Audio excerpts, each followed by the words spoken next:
بسم الله الرحمن الرحيم الحمد لله الذي بنعمته تتم الصالحات وصلى اللهم على سيدنا محمد وعلى آله وصحبه أجمعين. Salam alaikum wa rahmatullahi wa barakatuhu. Dieu dit dans le Saint-Coran, dans la sourate Al-Ahzab, les coalisés, les partis, Ya ayyuhan nabiyyu, ittaqillaha wa la tuti'il kafirina wal munafiqina, inna allaha kana aliman hakima. Ô messager, ô prophète, crains Dieu et n'obéis pas aux polythéistes et aux hypocrites, car Dieu est sage, il est au courant de ce que pensent et ce que manigancent les polythéistes, les renégats et les hypocrites. La sourate Al-Ahzab raconte l'histoire d'un événement fondamental dans la biographie du prophète sallallahu alayhi wa sallam. On est au mois de Shawwal de l'année 5 de l'Hégire. Après plusieurs tentatives, les polythéistes de l'Arabie, qui avaient à leur tête les Quraysh, la tribu du prophète sallallahu alayhi wa sallam, après plusieurs tentatives d'assassinat du prophète sallallahu alayhi wa sallam, les voilà qu'ils décident de s'unir et d'en découdre une fois pour toutes avec cette religion naissante, avec la communauté musulmane tout entière. Et ceci à cause d'une tribu médinoise, les Banu Quraïda, qui ne vont pas respecter les engagements avec le prophète sallallahu alayhi wa sallam. Vous devez tous savoir que lorsque le prophète est arrivé à Médine, il a rédigé une constitution. On l'appelle la constitution médinoise, où le prophète sallallahu alayhi wa sallam va mettre les points sur les i avec les différentes communautés de Médine, les musulmans, les polythéistes et les juifs, en rappelant les règles du vivre ensemble. Chacun sa religion, chacun ses lieux de culte, mais nous devons nous respecter mutuellement et on doit s'unir pour l'intérêt général. Et si jamais Médine devait être attaquée par un ennemi extérieur, on devra tous faire front contre cet ennemi extérieur pour protéger notre ville, etc., etc. On l'appelle la constitution médinoise qui garantit les droits et qui rappelle les devoirs de chaque communauté. Malheureusement, certaines tribus médinoises ne vont pas respecter. Et elles vont trahir. Les Banu Nadir, les Banu Qaynuqa. Et voilà que les Banu Quraïda, à leur tour, décident de trahir le messager de Dieu en entrant en contact avec les Qurayshites, les ennemis jurés et déclarés de l'islam, du messager de l'islam, en leur disant qu'ils étaient prêts, eux les Banu Quraïda, à s'allier avec les Qurayshites contre le messager de Dieu, alors qu'ils ont déjà un pacte de non-agression, voire une alliance contre l'ennemi extérieur. Ils vont voir les Ratafan, une autre tribu arabe très nombreuse et très puissante, et ils leur disent la même chose.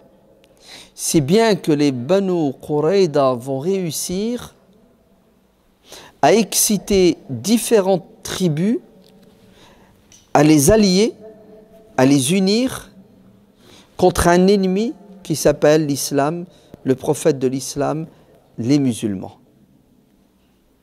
Et pour la première fois en Arabie, nous avons des coalisés, c'est-à-dire des gens qui s'unissent malgré leurs différences et leurs divergences contre un ennemi commun. Leur projet, c'est de l'éliminer, cet ennemi commun, le faire disparaître, le rayer de la carte politique, même de la carte démographique.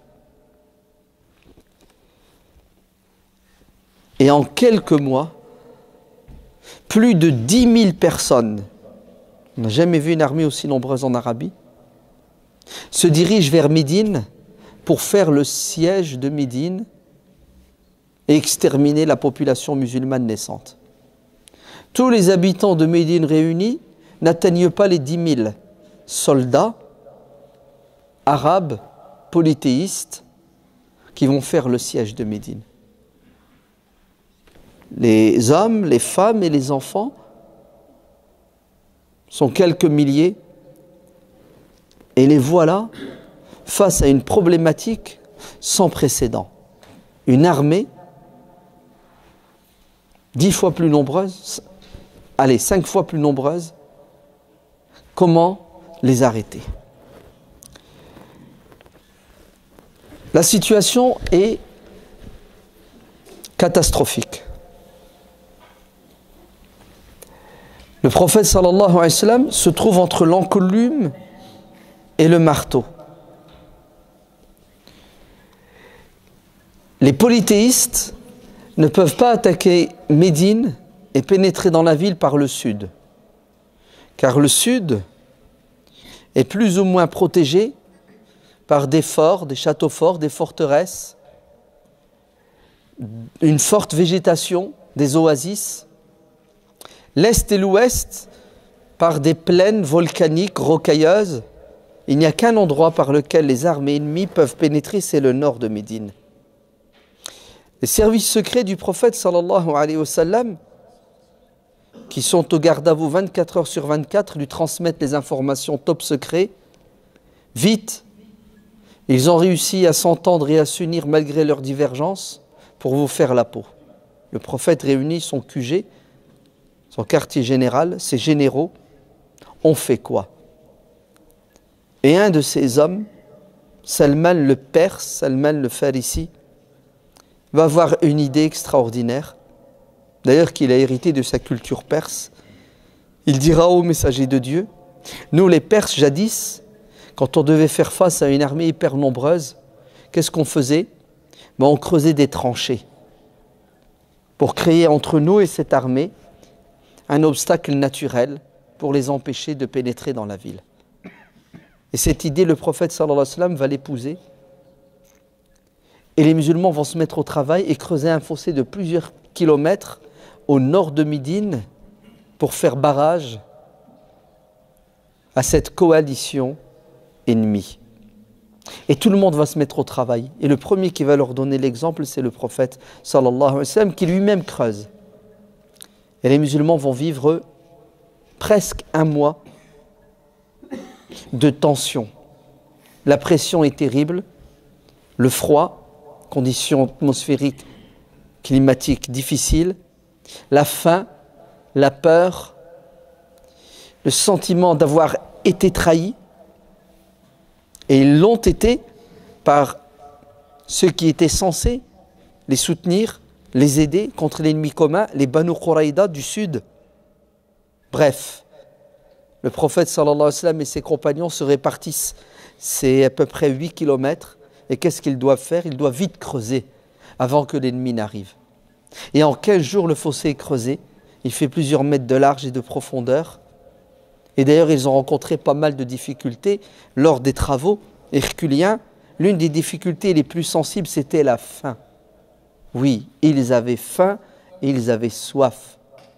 Si bien que les Arabes avaient une coutume, c'est lorsqu'ils avaient très faim, ils se serraient le ventre en mettant des galets. Et les compagnons se plaignaient en disant au messager de Dieu, on est à bout de nos forces. Et le prophète sallallahu alayhi wa sallam de leur montrer que lui ici, il est à bout de ses forces, puisque si eux, ils se mettent une pierre qu'ils serrent contre leur ventre, lui il en a 2.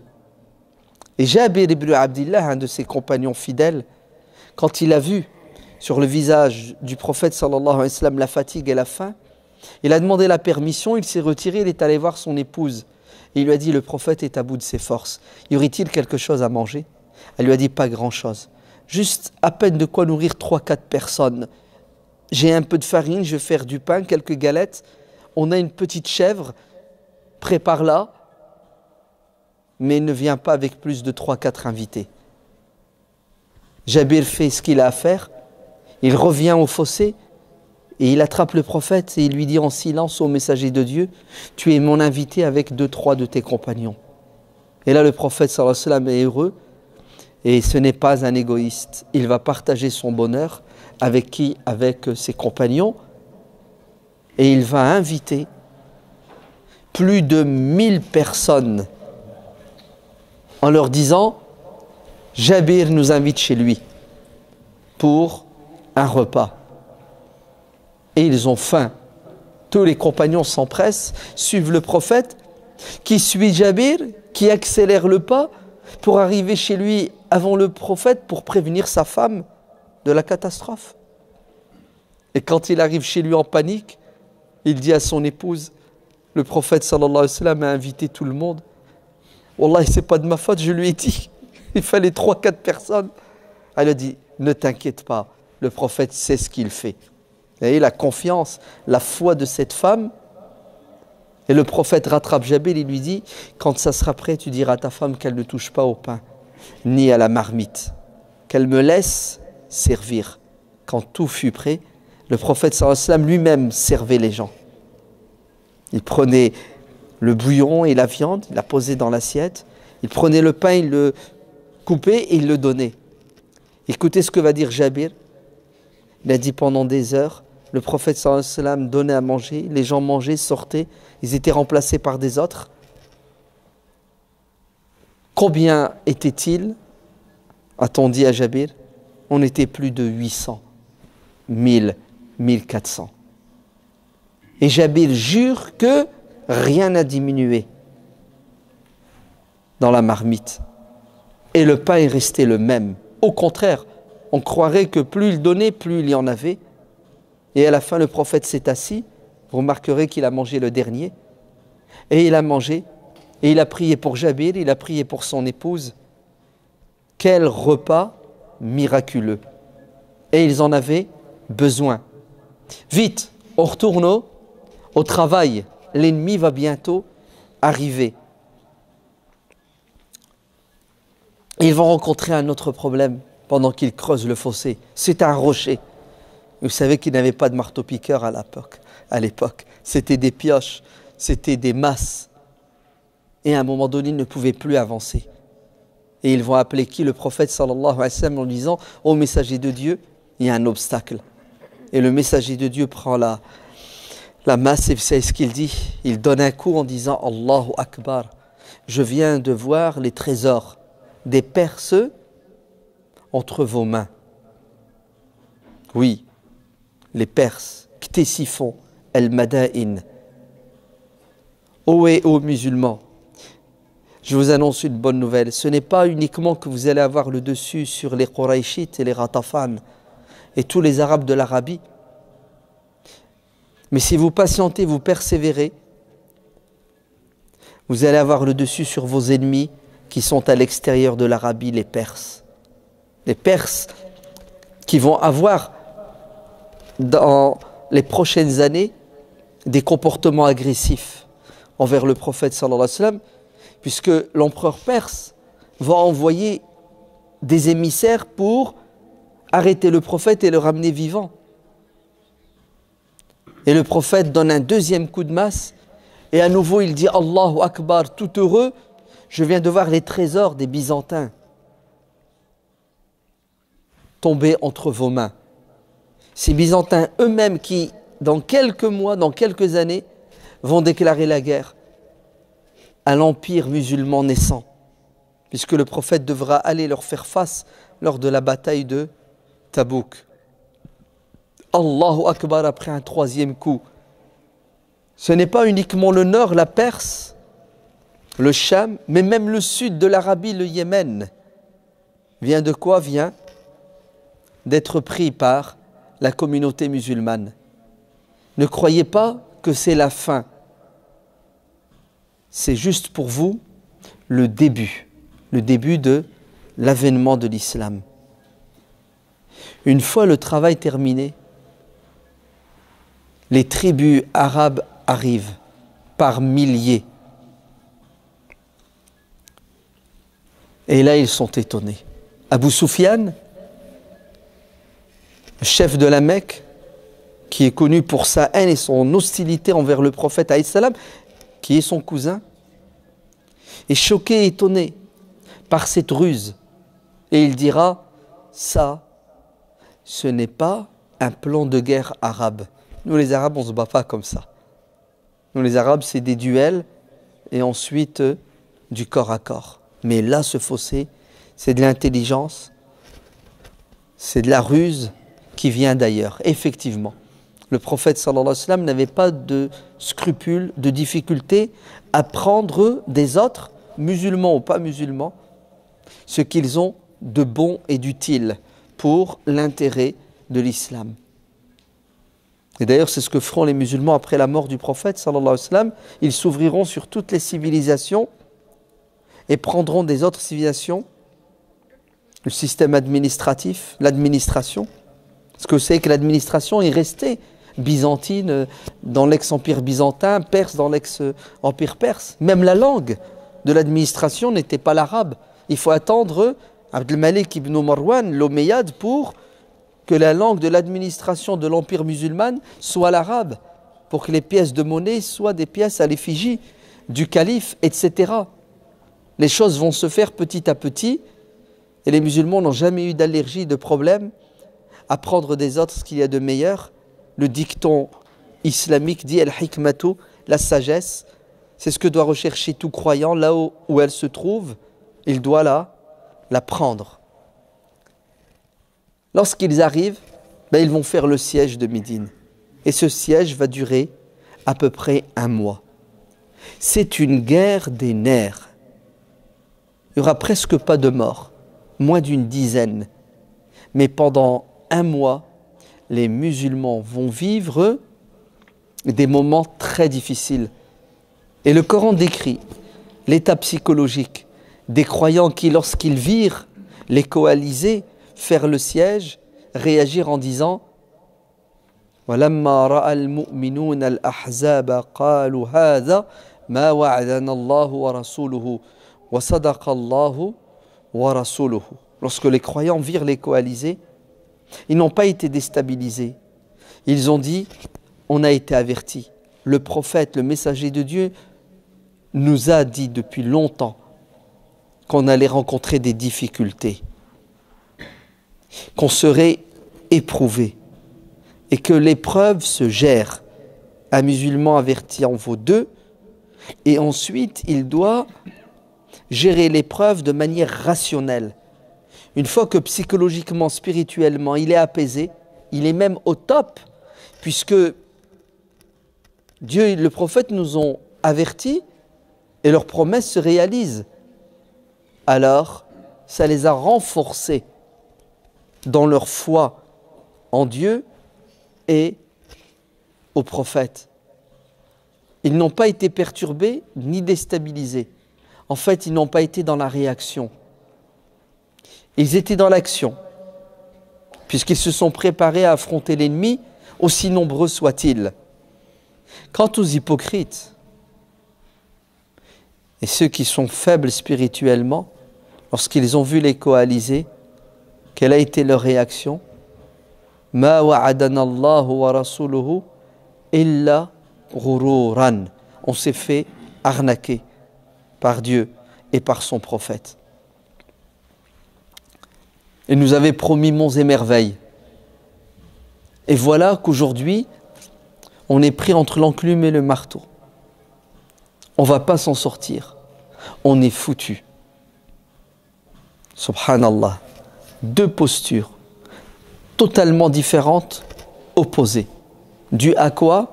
Dû à l'éducation. ceux qui ont été formés, éduqués par le prophète comme il se doit, ont su résister à la pression psychologique. Les hypocrites et ceux qui étaient malades ont été déstabilisés, si bien qu'ils ont douté. Les hypocrites ne croient pas, les musulmans malades ont fini par être emportés par le doute. Choisissons notre camp.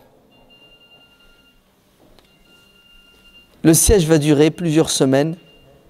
Ils vont essayer à plusieurs reprises de passer de l'autre côté du fossé. D'ailleurs, le grand Amr ibn Abd al-Wudd, qui était connu en Arabie pour être un chevalier imbattable, va réussir à passer de l'autre côté. Et celui qui va l'arrêter sera Ali ibn Abi Talib, radiyallahu anhu. Vous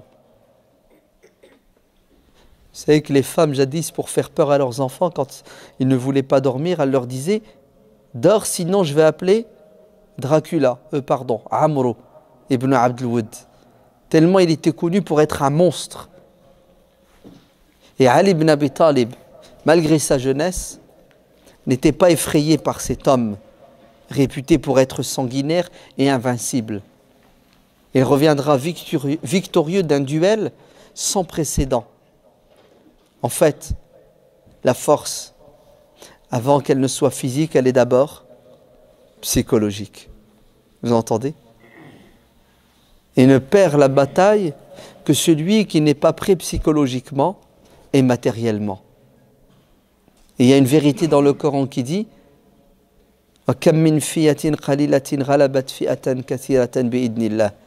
le nombre, la force matérielle à elle seule n'est pas suffisante pour avoir le dessus sur l'ennemi. Il faut la dimension matérielle, mais avant il faut surtout la dimension spirituelle, la dimension psychologique, pour pouvoir faire face à un ennemi aussi nombreux soit-il. Les musulmans vont vivre une guerre des nerfs, parce que la trahison est claire. Les femmes et les enfants sont rassemblés et mis dans des châteaux forts, des forteresses pour être protégés. Et Safiya, la tante du prophète, sallallahu alayhi wa sallam, raconte cet événement. Elle dit, alors que nous étions dans un des châteaux forts de Médine, voilà qu'un des membres de la tribu des Banu Qurayda vient rôder autour. Et qu'est-ce qu'elle dit à Hassan ibn Thabit, à qui appartenait ce château fort? Elle lui dit, sors, il y a quelqu'un qui est en train de nous espionner, va lui faire la peau, car si jamais il retourne dans sa tribu pour leur donner les infos qu'il n'y a dans ce château fort que des femmes et des enfants, on est mort. Et Hassan n'osera pas.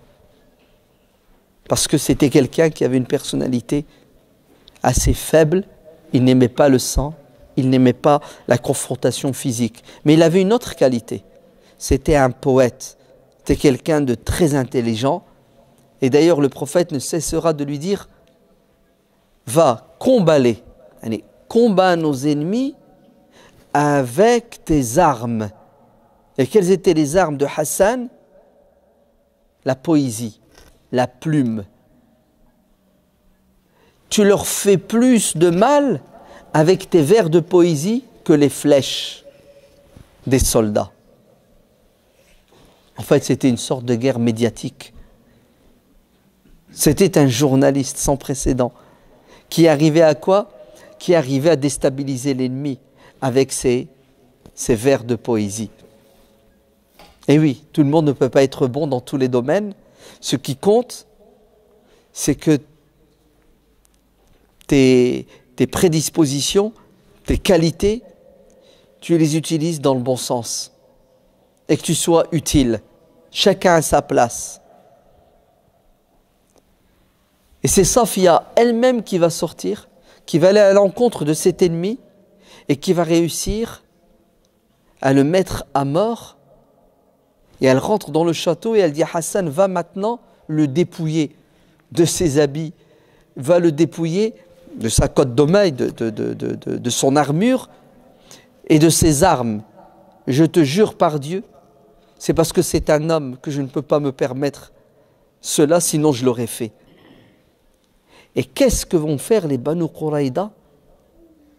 Ils ne vont pas faire le siège de ces forteresses dans lesquelles se trouvaient les femmes et les enfants des musulmans, parce qu'ils se sont dit, mon Dieu, si cet homme a été tué, c'est qu'à l'intérieur, il y a quoi?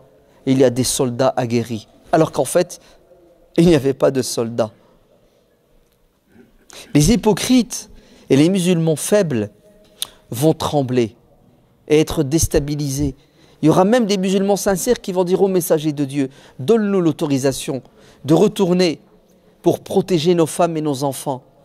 Car la rumeur a vite circulé que les Banu Quraïda ont trahi. Nos arrières ne sont plus assurés. Et Dieu dit des musulmans, وَزُلْزِلُوا زِلْزَالًا شَدِيدًا. Ils ont tremblé d'un tremblement sans précédent. 9,9 sur l'échelle de Richter.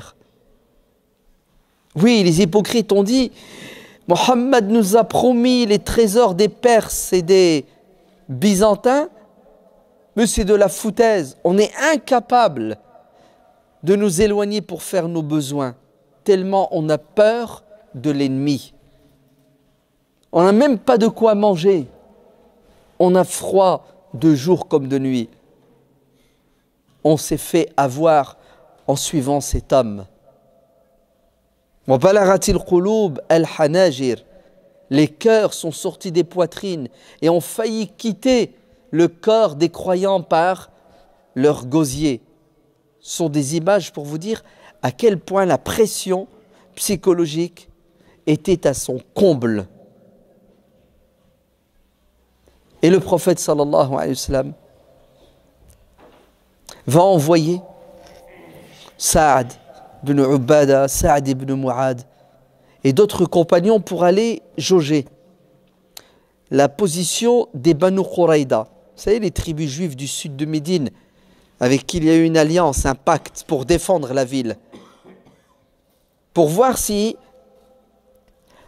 est-ce qu'elles ont vraiment trahi ou est-ce qu'il y a encore espoir de les avoir avec nous? Et le prophète dit à ses compagnons, allez prendre la température et si vous êtes sûr, vous avez des infos qu'ils nous ont trahis, vous me faites un signe. C'est-à-dire, ne le dites à personne, car ça va créer la panique dans les rangs. Par contre, s'ils sont toujours fidèles à leur engagement, criez-le sur les toits, faites-le savoir pour baisser la pression qui est en train de déstabiliser les musulmans. Et lorsque la délégation musulmane reviendront, ils feront un signe au prophète que la situation est gravissime. Les Banu Quraïda ont réellement trahi. Et là, le prophète sallallahu alayhi wa sallam va sentir le poids de la responsabilité. Mon Dieu, on fait quoi avec ces milliers de femmes et d'enfants? On fait quoi? On a en face de nous plus de 10 000 hommes armés jusqu'aux dents qui attendent avec impatience le moment pour passer de l'autre côté du tunnel, pour faire un massacre, un génocide. L'islam allait disparaître en cette année 5 de l'Hégire. Comment faire pour que ces élèves, ces soldats tiennent bon?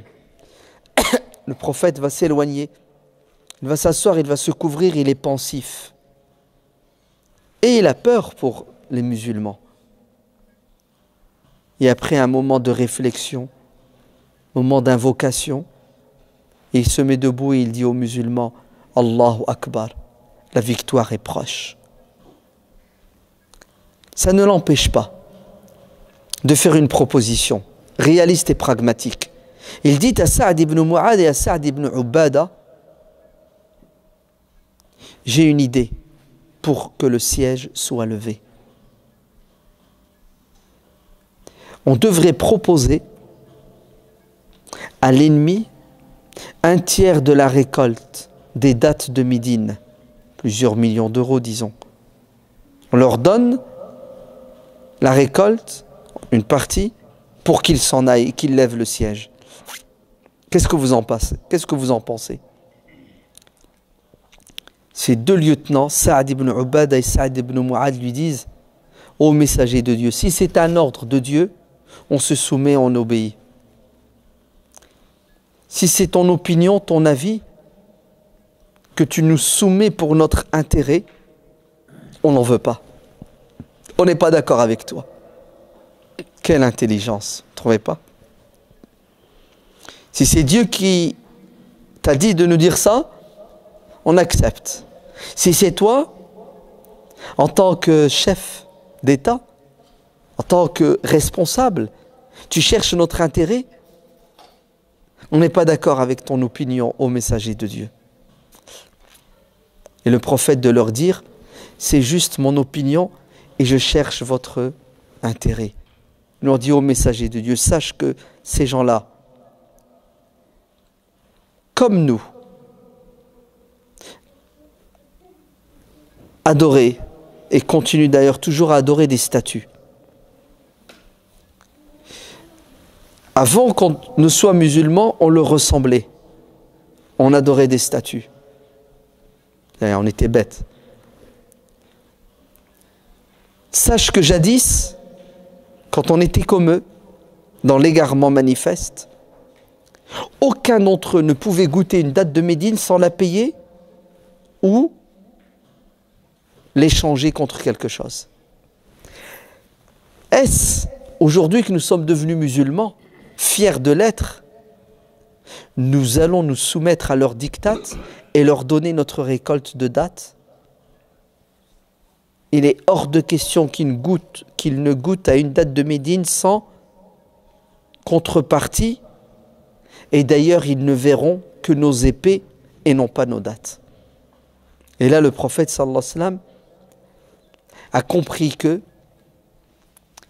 ses élèves, ses compagnons étaient déterminés et qu'ils allaient aller jusqu'au bout et qu'ils n'étaient pas prêts à céder face à la pression de l'ennemi, qu'ils avaient encore des réserves spirituelles et psychologiques. Et le prophète sallallahu alayhi wa sallam va les encourager. Saad ibn Mu'adh d'ailleurs, radiyallahu anhu, va être blessé, car il y aura des échanges de flèches, de lances. Il va se prendre une flèche dans l'artère fémorale. Vous savez que l'artère fémorale, c'est direct avec le cœur. Hein. Vous savez ce qu'il va dire? Ya Allah. Si, après cette bataille, la bataille du fossé, on n'aura plus, en tant que musulmans, à rencontrer cet ennemi, et il montre du doigt les Qurayshites. Allez, si c'est la dernière des batailles, alors rappelle-moi vers toi. C'est-à-dire, j'accepte de mourir maintenant. Mais si on doit encore les combattre, donne-moi du répit pour les combattre. Et si tu dois me rappeler, ô Seigneur, laisse-moi un peu de temps, parce que j'ai des comptes à régler avec ces traîtres qui nous ont trahis, les Banu Quraïda. Et il va être soigné dans la mosquée du prophète sallallahu alayhi wa sallam. Et lorsque la bataille du fossé s'arrêtera, c'est-à-dire lorsque les coalisés s'en iront, Saad va être appelé par les Banu Quraïda pour servir de juge, pour trancher. Et une fois qu'il aura tranché, l'hémorragie va reprendre et Saad va mourir, il va tomber martyr. Et le prophète sallallahu alayhi wa sallam va procéder à l'enterrement. Et vous savez ce qu'il dira? 70 000 anges sont venus assister aux funérailles de Saad ibn Mu'adh. D'ailleurs, ce sont eux qui ont porté et qui ont participé au transport de son corps, pour vous montrer l'importance et la valeur de cet homme, Saad ibn Mu'adh. Qu'est-ce qui va sauver la communauté musulmane? La patience, la persévérance, l'endurance, l'intelligence du prophète, l'intelligence de ses généraux, Saad ibn Mu'adh, Saad ibn Ubada, et l'intelligence d'un homme qui s'appelle Nu'aym ibn Mas'ud ibn Amir, de la tribu des Ratafan, qui fait le siège contre les musulmans. Nu'aym se convertit à l'islam. Allahu Akbar. Dieu ouvre les cœurs de qui il veut, quand il veut, comme il veut. Les voies du Seigneur sont impénétrables. Non, elles sont pénétrables. Dieu est sage. Nu'aym, qui est dans le camp ennemi, se convertit à l'islam. Et vous savez ce qu'il fait? Il vient. Il entre en contact avec le prophète, il lui dit: ô messager de Dieu, je t'annonce que je suis désormais musulman et personne ne le sait. Je l'ai dit à personne. Chut, c'est un secret. Le prophète lui dit: garde le secret, ne le dis à personne. Nu'aym lui dit: prophète, est-ce que je peux être utile? Subhanallah, il vient de se convertir à l'islam, ça fait 5 minutes, 1 heure, combien de temps? 2 heures, et tout de suite il se transforme en musulman utile. Pas spectateur, consommateur. Qu'est-ce que je peux faire pour sauver l'islam? Allez, il est venu combattre les musulmans et le voilà défenseur et avocat de l'islam. Vous savez ce que le prophète sallallahu alayhi wa sallam lui dit? Lui dit: tu tais ta conversion et deuxièmement, essaie de semer la zizanie entre les Qurayshites, les Ghatafan, les Arabes qui font le siège, et les Banu Quraïda. Hein, essaie de créer entre eux la suspicion et le doute pour casser cette alliance satanique. Et qu'est-ce que va faire Nu'aym? Il va partir en mission. Et à lui tout seul, il va changer le cours de cette bataille. Il va voir les Banu Quraïda et il leur dit: vous savez très bien que je vous aime bien, qu'on est des copains, qu'on est des amis, et c'est vrai. Je vous annonce une mauvaise nouvelle. Vous savez ce qui va vous arriver si jamais les Qurayshites, les coalisés, décident de lever le siège et de rentrer bredouille, sans tuer tous les musulmans? Ben vous allez vous retrouver seul face à Muhammad sallallahu alayhi wa sallam, que vous avez trahi, puisque vous étiez censé vous allier avec lui contre l'ennemi commun. Et d'ailleurs, je pense même et je crois que vous allez être trahis par les polythéistes qui vont vous abandonner, qui vont vous livrer aux musulmans. Et si vous voulez un conseil, prenez des garanties. Allez voir les coalisés, les mouchrikoun, et demandez-leur des otages. Comme ça, vous aurez la garantie qu'ils ne vont pas vous abandonner et vous livrer aux musulmans. Ils leur dit: t'as raison, c'est une très bonne idée. Nu'aym les quitte et il va voir les Qurayshites et les Ghatafan. Vous savez ce qu'il leur dit? Vous voulez un conseil? Ne faites pas confiance aux Banu Quraïda. Ils sont capables de vous trahir comme ils ont trahi Mohammed. D'ailleurs, ma main a coupé. Ils ne vous font pas confiance et ils sont capables d'aller jusqu'à vous demander des otages pour vous forcer à quoi? Pour vous forcer à rester. Et en vérité, c'est pour livrer les otages à Mohammed. Et ils ont refait une alliance avec lui contre vous. Vous avez compris ce qu'il a fait? Et effectivement,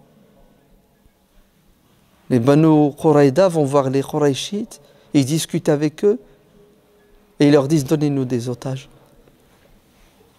Et là, ils vont se dire: ah, c'est vrai, Nu'aym nous a prévenus.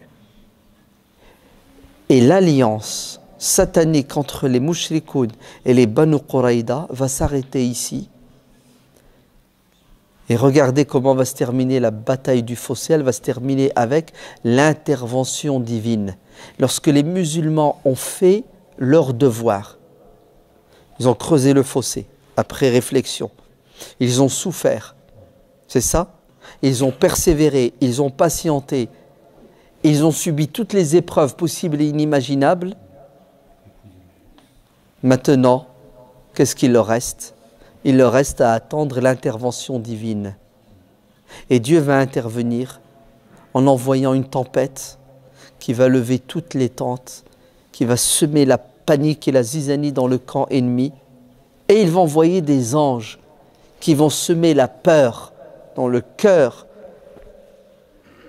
Et le prophète sallallahu alayhi wa sallam d'interpeller ses compagnons en disant « Qui parmi vous est prêt à aller faire un tour dans le camp ennemi pour revenir avec les infos?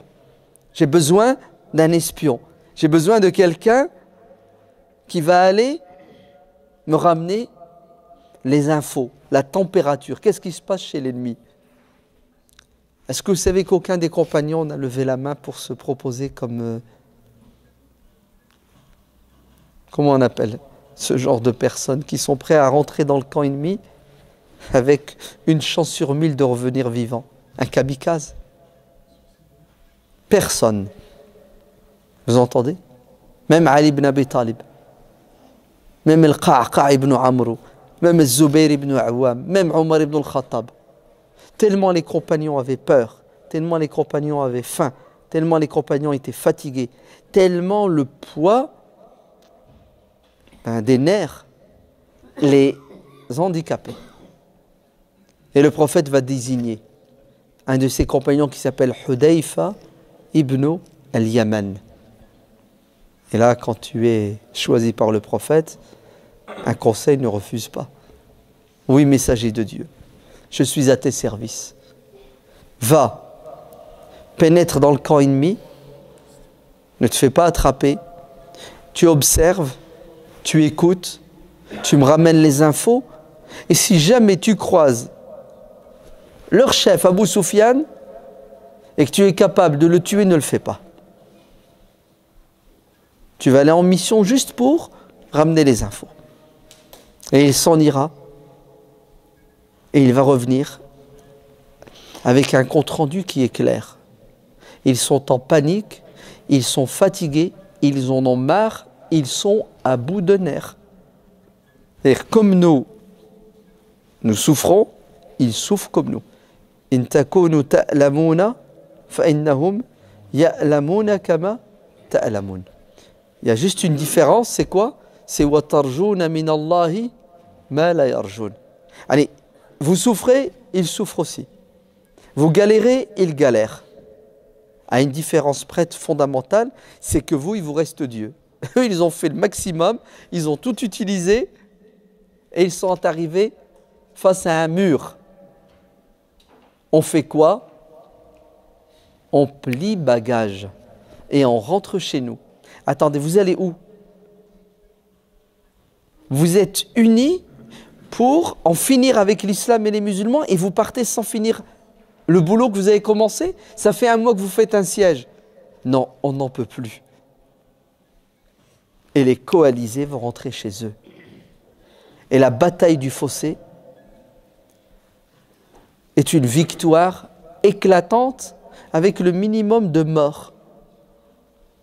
Pourquoi est-ce que c'est une victoire éclatante? Parce que l'ennemi a mis tous les œufs dans le panier. Et il va repartir bredouille.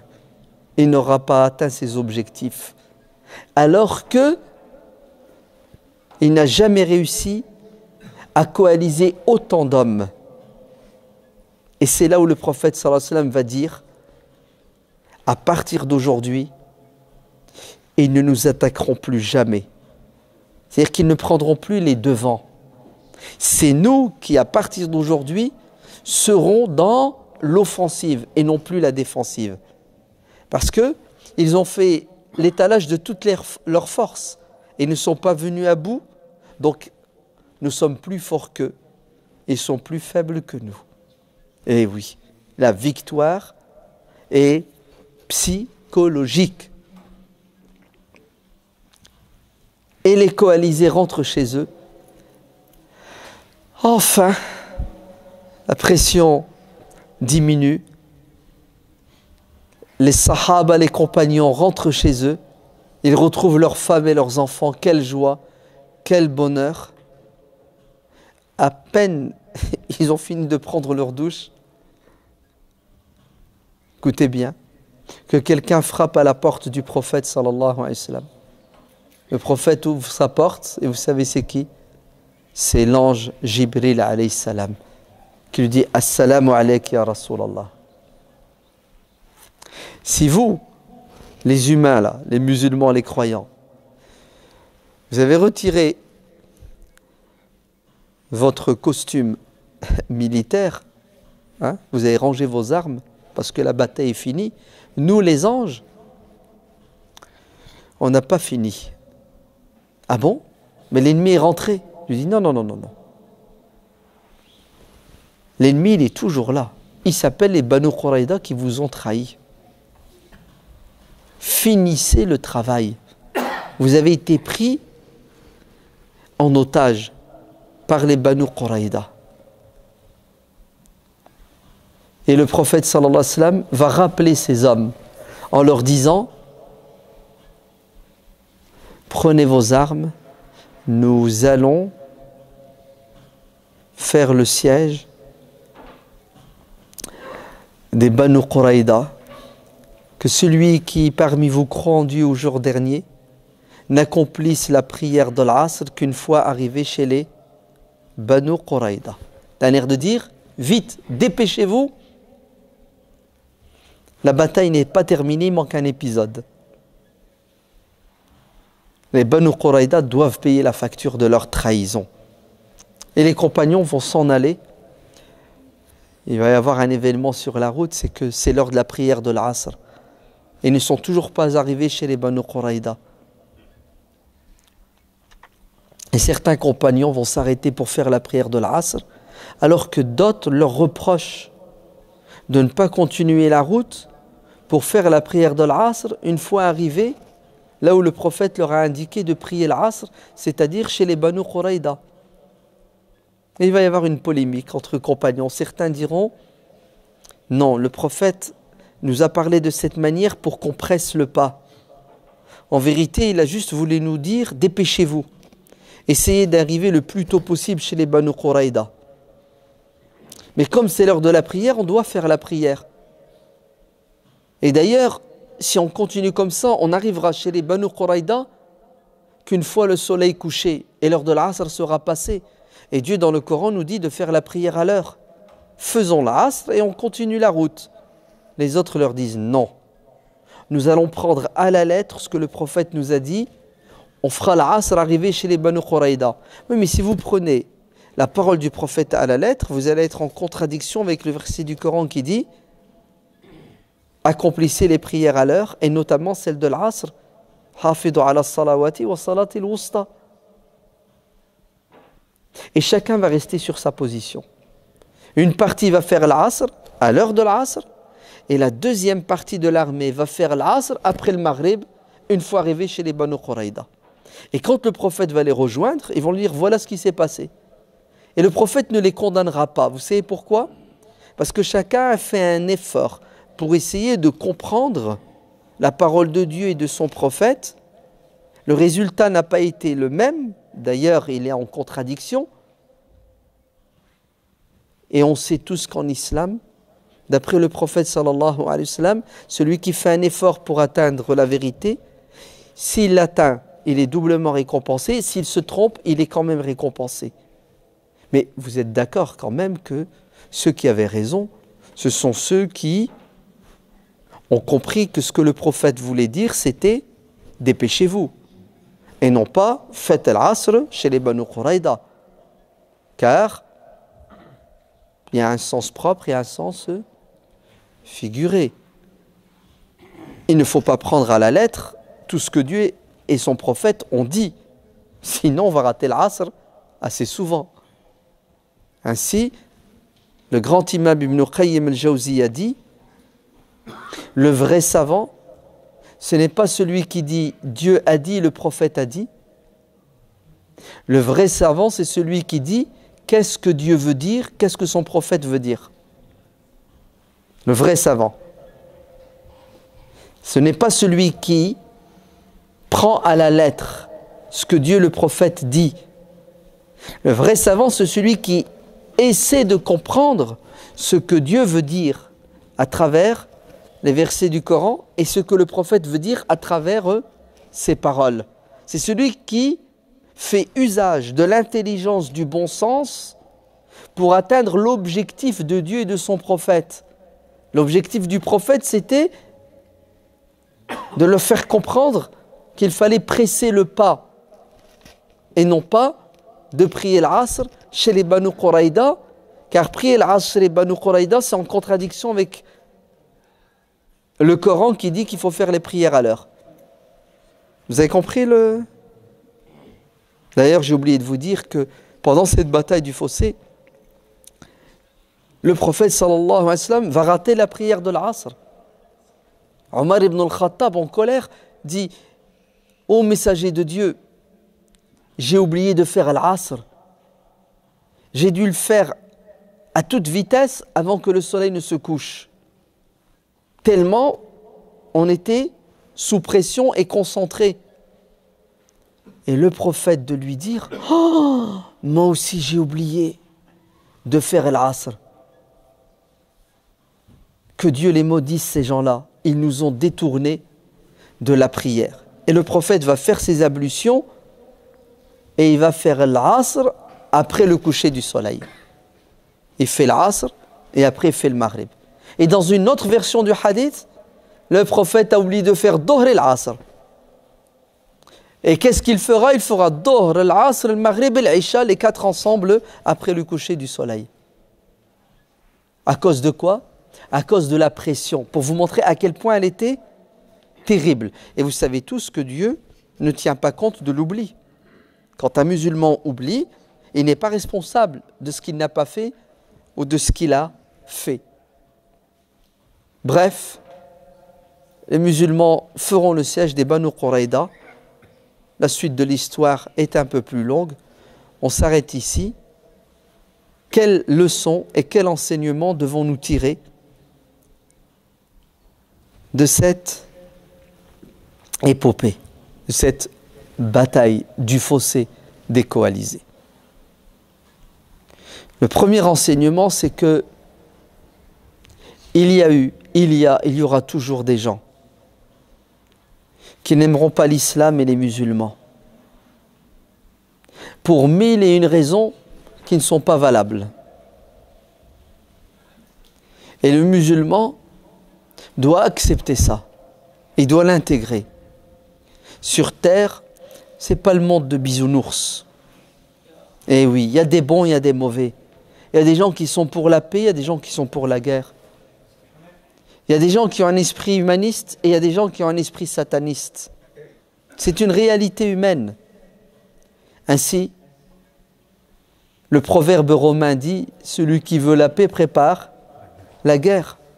C'est ce que ça veut dire. Si tu veux te faire respecter, tu as intérêt d'être fort pour que tu sois craint par ceux qui ont un esprit belliqueux en permanence. Comme ça, il ne s'approchera pas de toi parce qu'il sait que s'il te met une droite, il va s'en prendre une. Ainsi, tu dois exister. Et tu dois être respecté, sans marcher sur les pieds des gens, sans commettre d'injustice. Tu dois être fort intellectuellement, tu dois être fort économiquement, tu dois être fort politiquement, tu dois être fort physiquement. Tout ça pourquoi? Pour faire ta place dans une société où parfois, malheureusement, tu as affaire à des loups. Et l'agneau, miskin, il ne fait pas bon pour lui de vivre avec les loups. Deuxièmement, le prophète sallallahu alayhi wa sallam n'a jamais cherché à verser le sang.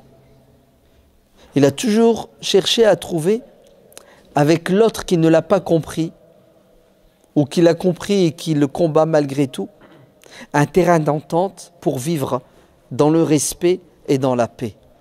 Ce n'est pas un sanguinaire comme le prétendent les détracteurs du prophète et de l'islam. Il est une miséricorde pour l'univers tout entier.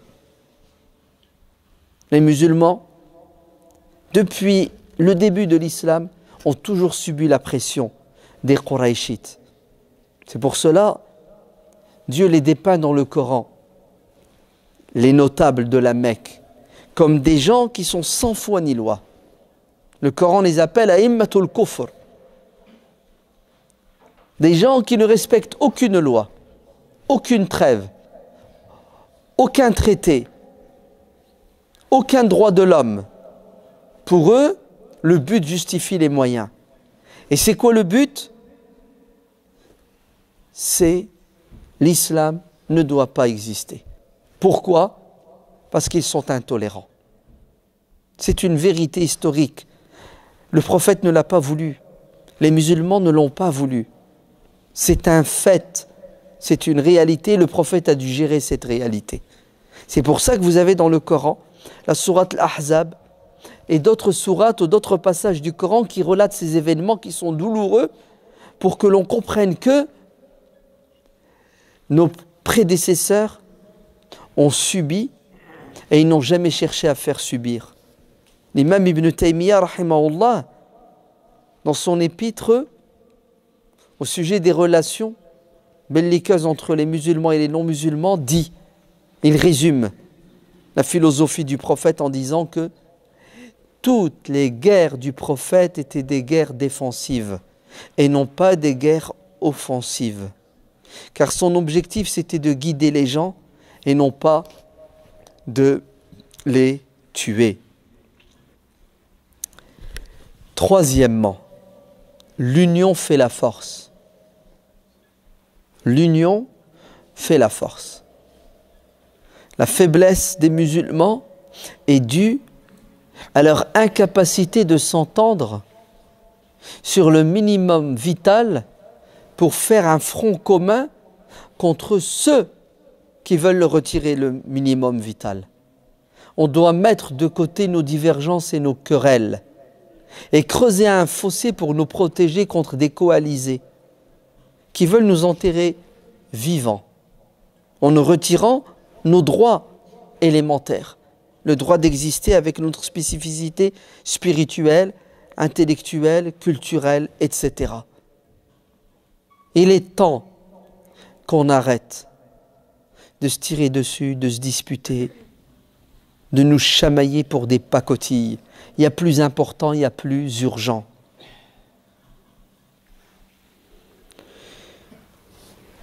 Quatrièmement, un musulman averti en vaut des centaines et des milliers. Une bonne connaissance de notre religion et de l'histoire nous permet d'éviter de tomber. Dans quoi? Dans des pièges qui sont tendus en permanence par le diable et ses suppôts aux musulmans. Et vous savez quel est ce piège qu'adore le diable et qui marche toujours avec les musulmans? C'est la pression pour pousser le musulman à la réaction. Pression psychologique, réaction passionnelle et sentimentale qui le perturbe et le déstabilise et l'empêche d'analyser, de réfléchir et de prendre les bonnes décisions.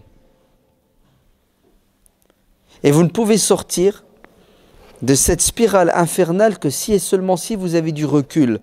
Et pour avoir du recul, il faut visiter l'histoire. Si un tiers du Coran il fait d'histoire, c'est pas pour rien. Tilkal ayyamu nudawiluha bayna an-nas. C'est des lois. Vous les connaissez, vous allez pouvoir gérer votre quotidien. Vous les ignorez, vous allez subir la gestion d'autres personnes de votre quotidien. C'est clair? Alors sortez vos livres sur la vie du prophète alayhi salatu wassalam et relisez de temps en temps. Racontez à vos enfants la vie du prophète sallallahu alayhi wa sallam, la vie des compagnons. Comme ça au moins on aura des repères historiques et on comprendra peut-être mieux notre présent et on pourra appréhender l'avenir. Wallahu alam. C'est l'heure de l'Aïcha. Dakhala? Ben écoutez, au plaisir. Que Dieu nous bénisse, nous donne la force de tenir. Et que Dieu nous donne l'intelligence pour comprendre notre religion et la mettre en pratique et la défendre. ربنا آتنا في الدنيا حسنة وفي الآخرة حسنة وقنا عذاب النار سبحان ربك رب العزة عما يصفون وسلام على المرسلين والحمد لله رب العالمين.